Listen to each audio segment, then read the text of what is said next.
샬롬. 네, 바브스 23번째 강의로 돌아왔습니다. 오늘은 이사야 말씀을 좀 같이 나누려고 하는데, 이제, 코로나가 이렇게 장기화될 거라고는, 그 누구도 생각하지 못했고, 이제 그러다 보니까, 현장에서 지금 이제 바브스 하시는 분들은 뭐 이제, 언제 다시 재개될지, 지금 전혀 예상조차 가지 않고 있는 상황인데, 그래도 일단 뭐 제 생각으로는 이제 온라인 모임은 그래도 한 주에 한 강씩이라도 좀 계속해서 해 나가서 그래도 연말까지는 구약 정도는 한번 다 봐야 되지 않을까 뭐 그렇게 생각을 좀 하고 있습니다. 그래서 여튼 네.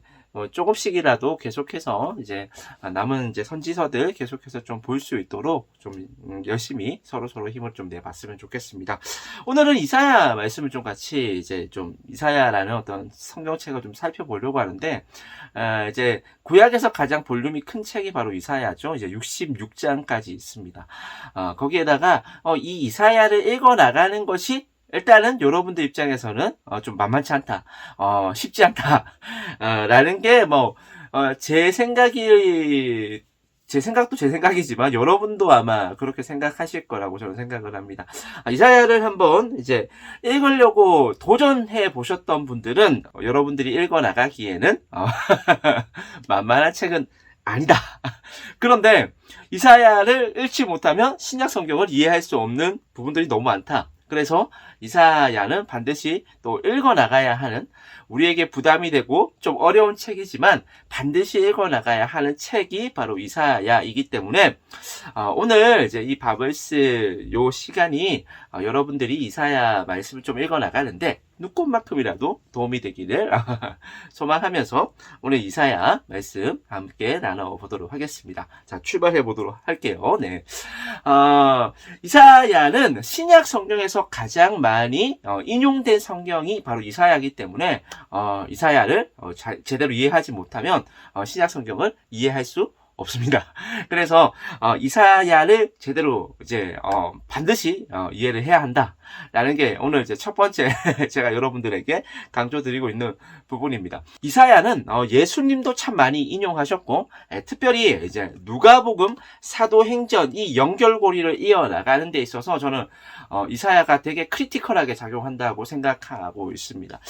물론 제가 좀 공부를 더 할 수 있었으면 아마 이런 연관관계를 학술적으로 좀 이제 뭔가 근거를 좀 찾는 작업들을 계속해서 해왔을 텐데, 이제 뭐 제가 지금 공부를 하고 있는 건 아니니까요. 이제 목회를 하고 있으니까 제가 공부할 때까지 제가 가지고 있었던 아이디어 중에 하나가 이사야와 누가복음과 사도행전은 좀 같이 읽어 나가면은 되게 이게 흐름이 좋다라는 어떤 그런 아이디어를 제가 가지고 있었습니다.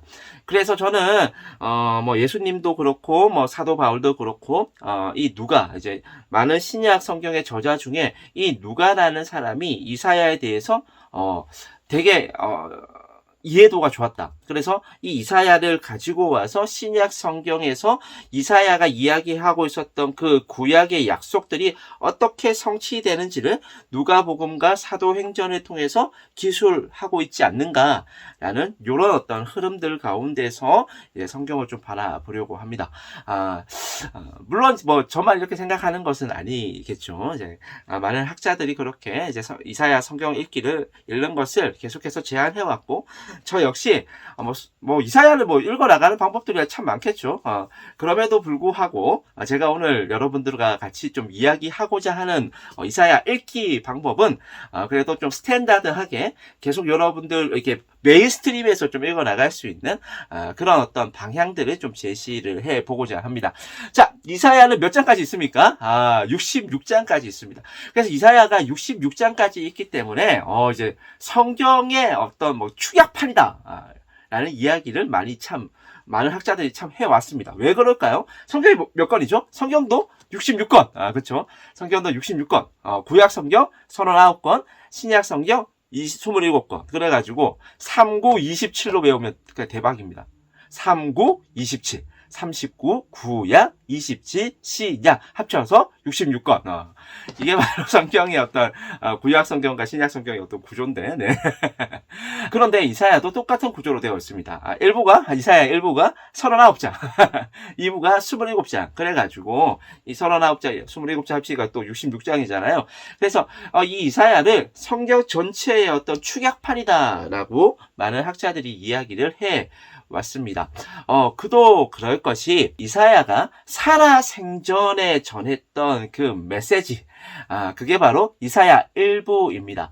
그래서 이 이사야 1부에 이제 등장하는 이제 네 왕이 있는데 바로 우시야, 그다음 요담, 아하스, 히스기야 왕까지 요 네 왕이 이제 즉위했을 때, 활동했을 때 이사야 역시 같이 활동을 했고, 이사야 1부는 요 네 왕이 살아 있었을 때에 당대에 전한 메시지를 이사야 1부라고 이야기를 합니다.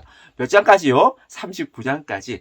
그 다음에 이제 40장부터 66장까지가 이사야 2부인데, 이 이사야 2부는 그러니까 요 네 왕의 미래의 이야기인 거죠. 그러니까 당대의 메시지가 아니라 하나님께서 반드시 이루어낼 확정된 미래에 관한 그림을 그리고 있는 것이 바로 이사야 2부입니다.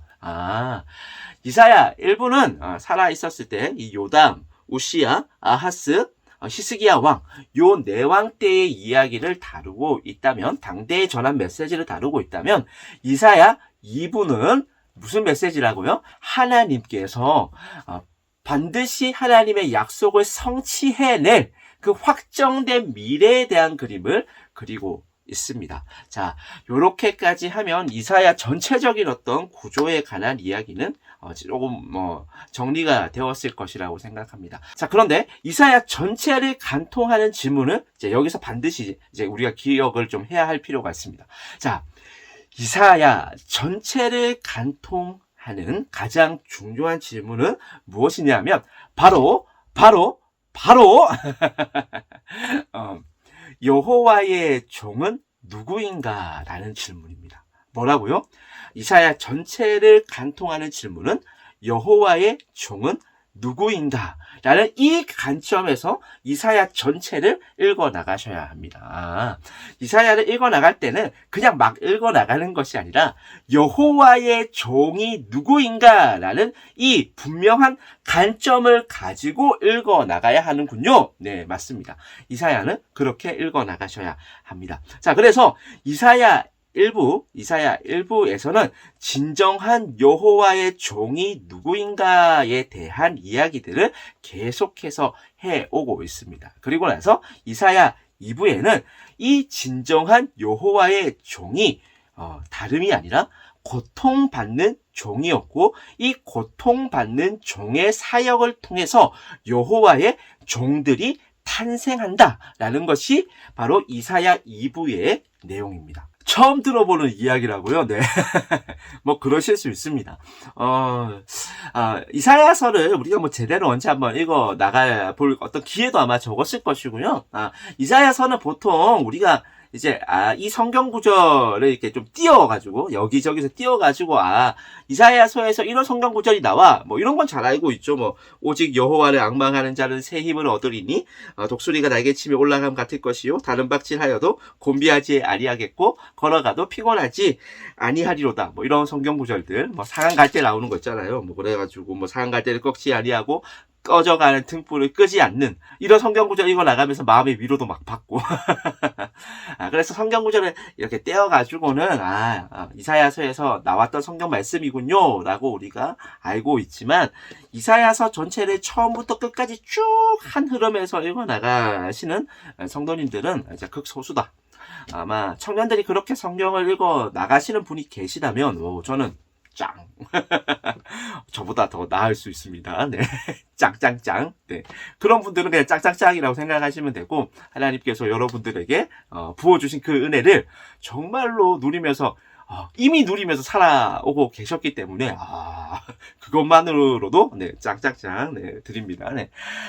근데 대부분의 어떤 청년들과 성도님들은 이사야서를 처음부터 끝까지 읽어본 적이 없어요. 그러다 보니까 어떻게 읽어나가야 할지가 답답합니다. 자, 그래서 오늘 제가 계속해서 이야기하고 있어요. 이사야서는 어떻게 읽어나간다고요? 여호와의 종은 누구인가? 라는 이 질문을 가지고 이사야서를 읽어나가야 합니다. 자, 여기까지 정리가 되셨으면 오늘 절반 따라오신 거예요. 아, 절반 벌써 따라왔어요. 자, 여호와의 종은 누구이겠습니까? 여호와의 종은 누구냐 하면 1부에서는 어떻게 이야기를 좀 다루냐 하면요. 이 여호와의 종이 누구인가라는 이 질문 가운데 다윗의 후손이 바로 여호와의 이제 종이다라는 요 답변을 하고 있습니다. 다윗의 후손이 누구이겠습니까? 이 다윗의 후손의 이전 버전, 이제 바로 여자의 후손이죠. 창세기 3장 15절부터 시작된 그 여자의 후손의 그 계보가 어디까지 이어졌습니까? 이제 우리 바블스치 잘 해왔던 우리 청년들은 대번에 이제 대답하실 수 있을 거예요. 여자의 후손을 통해서 쭉 누구까지 이어졌냐 하면 루키, 기억나시죠? 너와 나의 연결고리, 헤세드 고리 통해가지고, 이 보아스, 그 다음에 오벳, 이세, 다윗까지 여자의 후손이 쭉 이어져 왔다라는 것을 우리가 한 흐름에서 좀 살펴봤었습니다. 그죠? 그리고 나서 이 다윗 언약을 통해 가지고 이 다윗의 후손으로 이 여자의 후손에 대한 약속이 다윗의 후손이라는 요 말로 이제 바뀌어 나간단 말이에요. 자, 그러니까 이 여호와의 종이 누구인가라는 이사야 간통하는 이 질문 가운데 일부가 어떻게 대답을 하고 있냐면 바로 다윗의 후손입니다라고 대답을 하고 있는 겁니다. 자, 그러니까 남유다의 왕들이 바로 다윗의 후손일 거 아닙니까? 옛날에는 이게 왕이 이제 이 왕 계보를 따라 가지고 이제 왕 족보를 따라 가지고 이제 왕이 되는 거잖아요. 그렇죠? 그러니 당연히 다윗의 아들이었던 솔로몬의 계획에 흘러갔고 솔로몬의 아들들 계속해서 흘러가 가지고 어디까지 왔느냐? 남유다의 왕들 중에 아까 전에 계속해서 이야기하고 있었던 우시야, 요담, 아하스, 히스기야 여기까지 왔습니다. 자, 그런데 남유다를 이제 대표하는 선한 왕들이 좀 있잖아요. 선한 왕이라고 해서 그 왕들이 완전하다라는 의미가 아니라 다른 왕들에 비해서는 하나님 마음에 좀 들었다라는 이야기입니다. 모든 왕들은 제가 늘 이야기하지만 인간은 죄인입니다. 인간은 불능한 존재예요. 완벽한 왕은 없습니다. 다윗 왕, 선한 왕 중에 여러분 딱 떠올리는 왕이 바로 다윗 왕이잖아요. 다윗 왕이 완전합니까? 네. 바세바 범할 때부터 그냥 끝난 거예요. 그죠? 네. 그 다음 솔로몬 왕. 솔로몬도 이제 나중에 가면은, 네. 끝이 좋지 않습니다. 네. 그런 왕들 중에 또 손꼽히는 왕 중에 한 명이 누구냐면 바로 히스기야입니다. 이 히스기야 왕은 종교 개혁에도 성공을 했고 또 하나님에 대한 그 엄청난 신앙을 가지고 기도를 해가지고 이제 생명까지 연장했던 아주 이제 대표적인 이제 선한 왕으로 손꼽히는 그래도 좀 잘했다 이렇게 우리가 인정할 수 있는 남유다에서도 많지 않은 왕 중에 한 명이 바로 히스기야 왕입니다. 그래서 이 1부에서 이제 여호와의 종이 누구인가라는 이 질문 가운데 다윗의 후손이 여호와의 종입니다라고 이제 대답을 했고 그 중에 누가 그러면 여호와의 종일까? 라는 이 질문 가운데 어떻게 대답을 하고 있냐 하면 이사야 구조상 히스기야 왕이 여호와의 종이 아닐까요? 라고 이 대답을 하고 있는 것입니다. 자, 그러면 정리가 좀 되시죠? 여호와의 종이 누구입니까? 라는 이 질문 가운데 어떻게 대답을 하고 있다고요? 어떻게 대답을 하고 있냐 하면 다윗의 후손이 여호와의 종입니다. 다윗의 후손 중에 그러면 누가 여호와의 종입니까? 라는 이 질문 가운데 히스기야 왕이 여호와의 종이 아닐까요? 이렇게 대답을 하는 것이 일부입니다. 자, 그러면 여기서 우리가 대답을 한번 해봐야겠죠? 자, 그러면 여호와의 종이 다윗의 후손인 히스기야 왕이 맞습니까? 어떨까요? 여러분들은 어떤 대답을 할까요? 네. 그래서 이사야 36장부터 39장까지 이사야 1부의 마지막 부분에 히스기야 왕이 등장을 합니다. 그리고 나서 검증을 하는 거예요. 이 정말로 히스기야 왕이 여호와의 종이 맞는지 아닌지 검증이 들어갑니다. 어디에서? 이사야 1부 마지막에서. 자, 그러면 정말로 히스기야 왕이 여호와의 종이 맞을까요?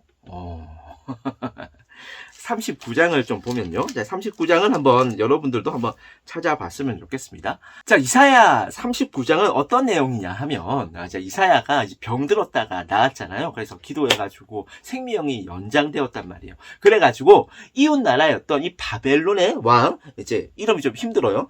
무로닥 발라단이 히스기야가 병들었다가 나았다라는 소식을 듣고 이제 신하들을 보냅니다. 이제 안부를 묻기 위해서 신하를 보냈는데, 바벨론의 신하가 딱 이제 남유다에 도착을 하자 히스기야가 한 행동이 무엇이었냐 하면 자신의 창고와 무기고를 딱 보여줍니다. 그리고 나가지고 플렉스하는 거예요. 야, 내가 이 정도야. 내가 이 정도 급은 돼. 막 이걸 막 보여준단 말이에요.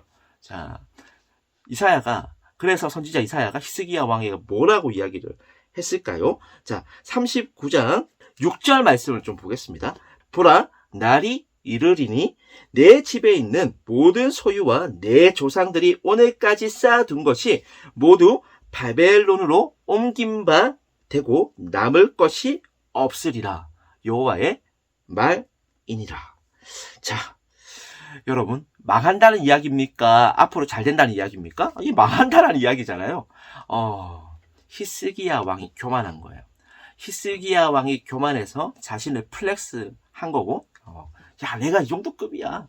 야, 내가 기도해가지고 병들었다가 나왔고, 내가 내 창고에 없는 게 없어. 야, 이 정도 봐. 내가 이 정도 급은 돼. 이 이야기를 지금 바벨론의 신하들에게 플렉스한 거예요. 자, 그러니까 이사야가 뭐라고 얘기하죠? 이 교만한 히스기야 왕, 여기 있는 네 창고에 있는 모든 것들 바벨론으로 옮겨질 것이다. 그렇게 이야기를 하는 것을 통해서 이사야 1부가 마무리됩니다. 자, 그러면 여기서 다시 질문. 진정한 여호와의 종이 누구입니까? 다윗의 후손 히스기야 왕 맞습니까? 삐! 아닙니다. 히스기야 왕도 아니었습니다. 그 이야기로 이사야 1부가 마무리되고 있는 거예요.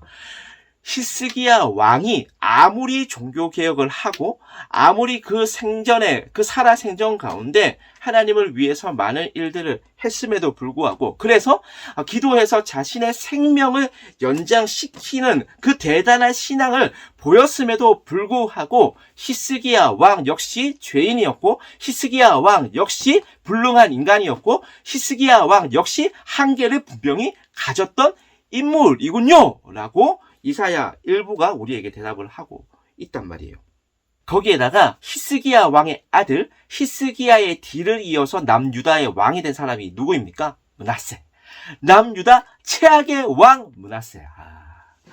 이것만 봐도 여호와의 종이 히스기야 왕이 아니다라는 것을 우리가 대번에 알 수 있는 것이죠. 자, 그러면 여호와의 종이 누구이겠습니까?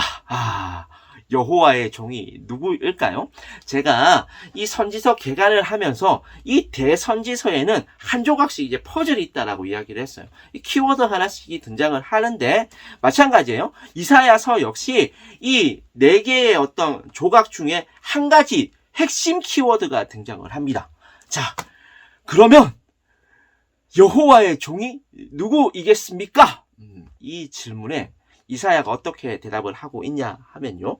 여호와의 종은 고통받는 종이다 라고 이야기를 하고 있습니다.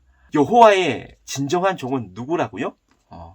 영광받는 왕이 아니라, 플렉스하는 왕이 아니라 고통받는 종이 여호와의 진정한 종이다 라고 이사야가 대답을 하고 있습니다. 자, 그래서 이사야 53장은 우리가 고난 주간마다 읽는 장이잖아요. 그렇죠? 이사야 53장 잠깐만 한번 보도록 하겠습니다. 우리 이사야 53장 말씀. 자, 53장 우리가 너무나도 잘 알고 있는 53장 4절, 5절, 6절 말씀을 천천히 한번 여러분들도 읽어보셨으면 좋겠습니다. 여호와의 종이 누구인가? 라는 이 질문 가운데 이사야가 이사야 53장 4절, 5절, 6절을 통해서 이렇게 대답을 하고 있습니다. 그는 실로 우리의 질고를 치고 우리의 슬픔을 당하였거늘 우리는 생각하기를 그는 징벌을 받아 하나님께 맞으며 고난을 당한다 하였노라. 그가 찔림은 우리의 허물 때문이요 그가 상함은 우리의 죄악 때문이라. 그가 징계를 받음으로 우리는 평화를 누리고 그가 채찍에 맞음으로 우리는 나음을 받았도다. 우리는 다 양 같아서 그릇 행하여 각기 제 길로 갔거늘 여호와께서는 우리 모두의 죄악을 그에게 담당시키셨도다. 여호와의 종은 고통받는 종입니다. 왜죠? 우리의 죄악을 담당해야 하는 종이 바로 진정한 여호와의 종이어야 하기 때문에 그렇습니다. 우리가 생각하면 여호와의 종은 어느 정도 이제 힘도 있어야 되고 권력도 있어야 되고 군사력도 있어야 되고 뭔가 이제 많이 가져야 되고 그렇게 생각을 하잖아요. 그런데 성경은 한결같이 이야기하고 있습니다. 하나님께서 사용하시는 진정한 여호와의 종은 고통받는 종이다. 그래서 예수님께서 예루살렘에 입성하실 때 여호와의 진정한 종, 고통받는 종 예수님이 예루살렘에 입성하실 때 삐까뻔쩍한 영광 찬란한 그 백마를 타고 들어가신 것이 아니라 아주 우스꽝스러운 모습으로 새끼 나귀를 타고 들어가셨죠. 가장 낮은 자리에서 우리의 죄악을 담당하기 위해서 예수님께서 그렇게 새끼 나귀를 타고 예루살렘으로 입성하신 것입니다. 이게 이제 구약과 신약에서 여호와의 종이 누구인가? 라는 이 질문 가운데 여호와의 종은 고통받는 종이고 그 고통을 누가 받아요? 예수님께서 십자가 위에서 받으시죠. 왜요? 우리의 죄악을 예수님께서 대신 지시기 위해서. 이게 이사야서가 보여주고 있는 전체적인 그림입니다. 자, 그런데 이 고통받는 종의 사역을 통해 가지고 무엇이 탄생을 하냐 하면 바로 여호와의 종들이 탄생을 합니다.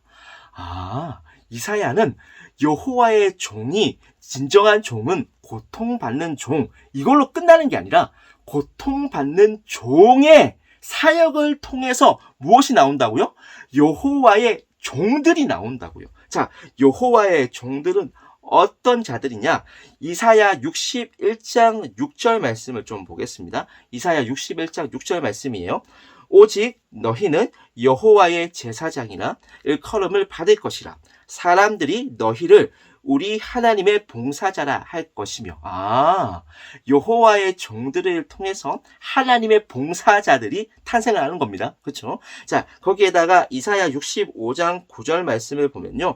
내가 야곱에게서 씨를 내며 유다에게서 나의 산들을 기업으로 얻을 자를 내리니 내가 택한 자가 이를 기업으로 얻을 것이요 나의 종들이 여호와의 종들이 그 기업에서 계속해서 살 것이다 라고 이야기를 하고 있습니다. 자, 이사야가 이야기하고 있는 전체적인 그림이 이제 조금 그려지시죠?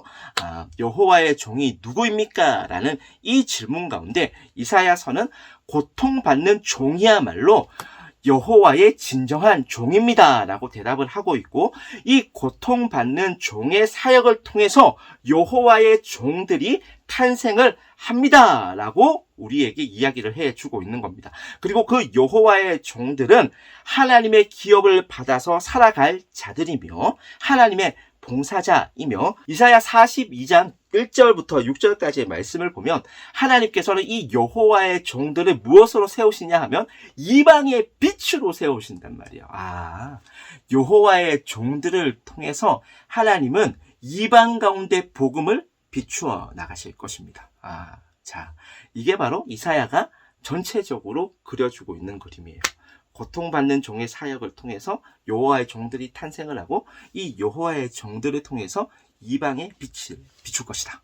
이게 이사야가 보여주고 있는 전체적인 그림입니다.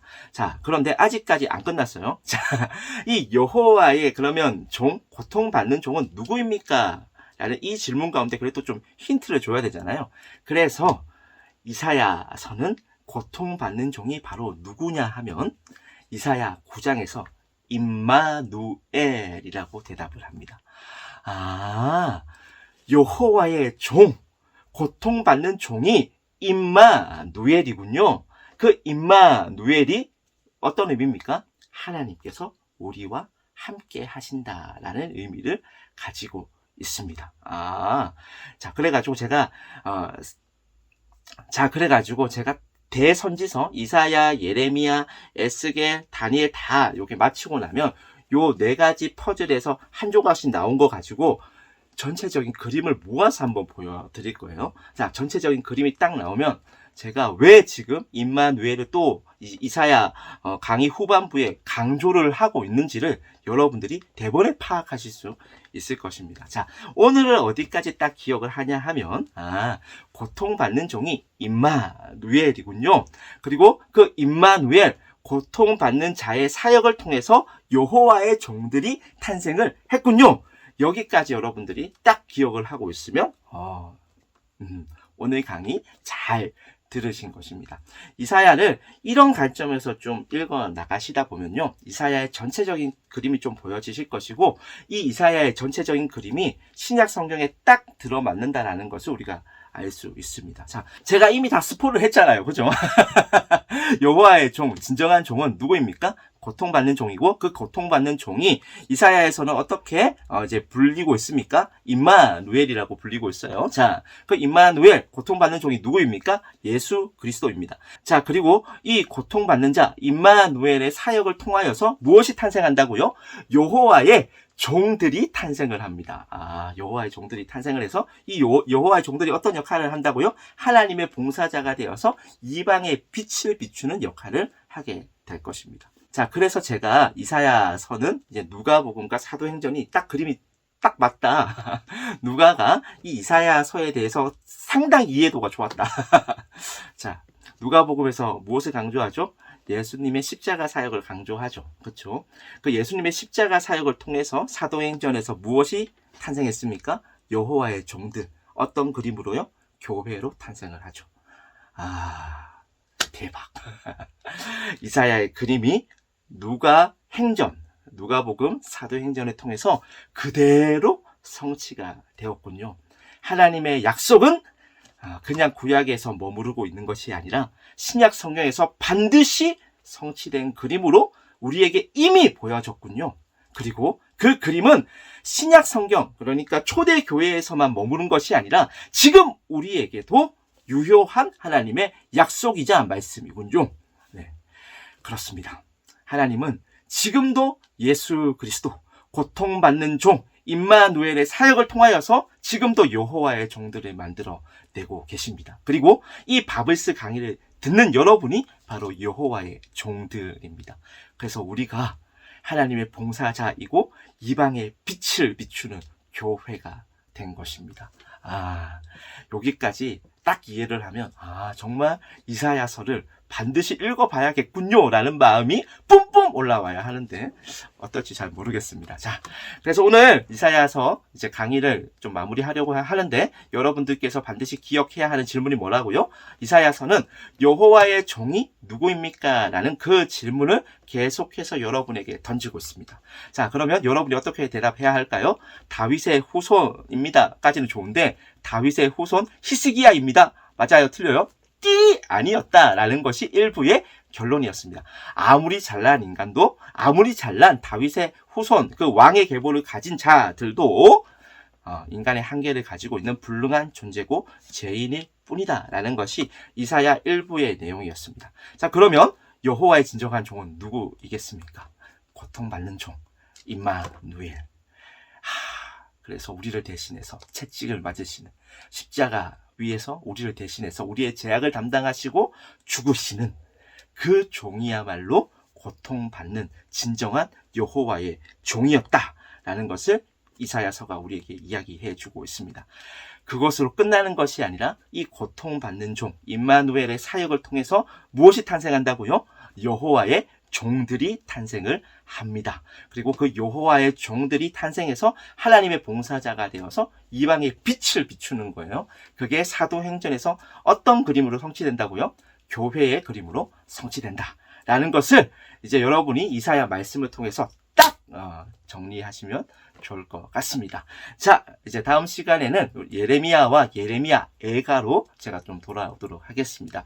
자, 여기까지 하면 이제 선지서, 대선지서에서 이 네 가지 조각이 있는데 첫 번째 조각을 우리가 좀 대략적으로 좀 짧지만 좀 살펴봤습니다. 기억해야 하는 키워드는 여호와의 종, 임마누엘. 요걸 딱 기억하고 계시면 좋을 것 같습니다. 그리고 이제 다음 시간에는 이제 두 번째 조각 이제 찾으러 가야죠. 예레미야와 예레미야 애가를 통해서 이 두 번째 조각을 한번 발견해 보도록 하겠습니다. 자, 그러면 모두 수고하셨습니다. 우리 다음 시간에 만나도록 하겠습니다. 샬롬 샬롬! 반드시 기억하십시오. 여호와의 진정한 종이 누구라고요? 고통받는 종 임마누엘.